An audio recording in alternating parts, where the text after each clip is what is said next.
Wing commander Pooja Thakur यांच्यासाठी आजचा दिवस अविस्मरणीय ठरला।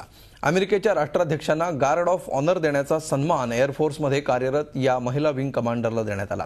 प्रत्येक भारतीयाला अभिमान वाटेल अशीच पूजा ठाकूर यांची ही भरारी आहे।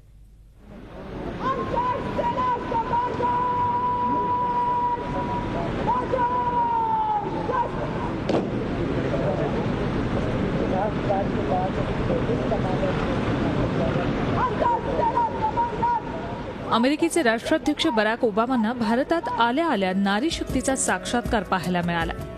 राष्ट्रपती भवनात त्यांचं शाही स्वागत करताना भारतीय संरक्षण दलाच्या आर्मी, एअरफोर्स आणि नेव्हीकडून गार्ड ऑफ ऑनर देण्यात आला।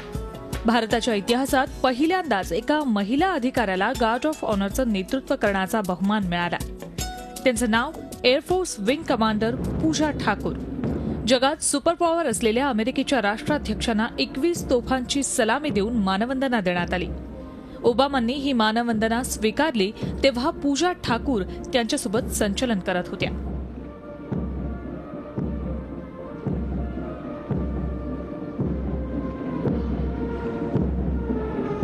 या सन्मानामुळे विंग कमांडर पूजा ठाकूर यांच्यासाठी आजचा दिवस कायमच अविस्मरणीय ठरलाय।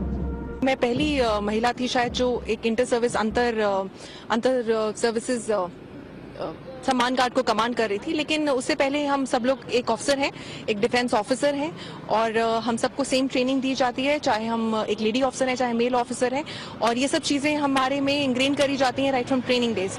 सो हम लोग सब एक दूसरे को we feel ourselves that we are all equal. Wing commander Pooja Thakur गेल्या 14 वर्षांपासून एअरफोर्समध्ये कार्यरत आहेत। त्या एअरफोर्सच्या प्रशासकीय अधिकारी आहेत। सध्या त्या एअरफोर्स मुख्यालयात दिशा पब्लिसिटी सेलमध्ये काम करतात। निवृत्त आर्मी अधिकाऱ्याची कन्या असलेल्या कमांडर पूजा ठाकूर यांचा आत्मविश्वास कुठेच कमी नव्हता। नारी शक्ती ही यंदाच्या प्रजासत्ताक दिनाची मुख्य थीम आहे। ओबामांच्या गार्ड ऑफ ऑनर परेडमध्ये महिला अधिकाऱ्यांचा महत्वाचा सहभाग दिसला। प्रजासत्ताक दिनी राजपथावर पहिल्यांदाच संरक्षण दलाच्या सर्व महिला अधिकाऱ्यांच्या तुकड्यांचं संचलन होणार आहे। त्यामुळे नारी शक्तीची झलक पावला पावलावर पाहायला मिळणार आहे। Bureau report, Zee media. Zee 24 तास रहा एक पाऊल पुढे।